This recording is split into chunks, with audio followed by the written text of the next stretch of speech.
And Deshratha Nigam, who actually dons multiple hats, but on the broadcast is going to be speaking to us today as an advocate and someone who understands the law.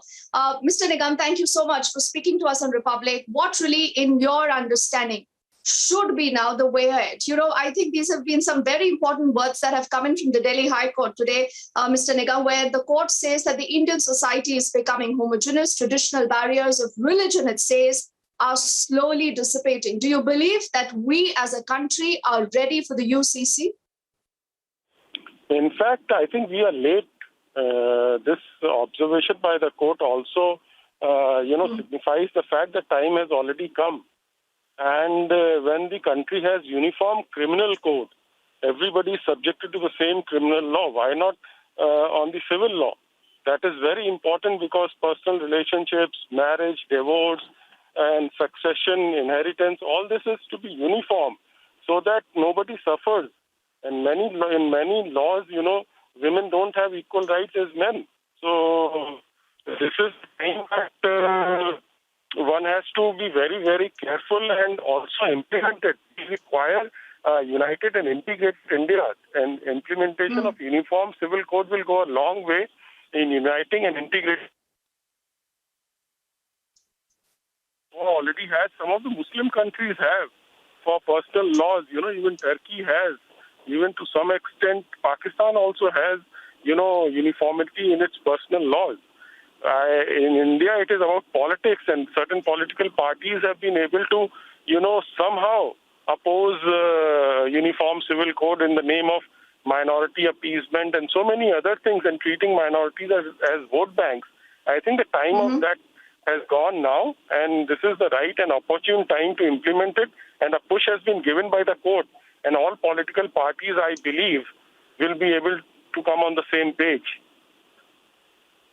I think that this is going to be such an important story to watch out for, Mr. Nigam. We'll have to see what the law minister, the new law minister, Kiran Rijiju, really has to say on this, a very contentious issue. But as you said, politics has been at the center of this. But thank you so much for speaking to us. I also want to say good evening to Swapnil, who also, I think, has a very strong opinion on this. Swapnil, is that not? Because I think Deshratha Nigam makes a very fair point, Swapnil. He says, when we can actually have a uniform criminal code in the entire country, why not have a uniform civil code, about everything else that is not criminal? And he says it's only politics, Swapnil, that till now has hindered the implementation of the UCC. Absolutely. In fact, this was one of the things that I had recommended even Arnav to ask the Law Minister Ravi Shankar Prasad at that time when you guys had the summit.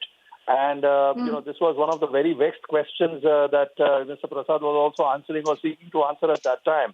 And in fact, it's nice that today the Delhi High Court has given this sort of a judgment urging that there has to be a uniform civil code. Because if we have an IPC, which is the Indian Penal Code, as Mr. Nigam pointed out, which applies to everybody regardless of race, color or religion, then why do we have separate laws for the Muslims and for the Christians? And then, there is a difference at times even with the Jains and the Sikhs also.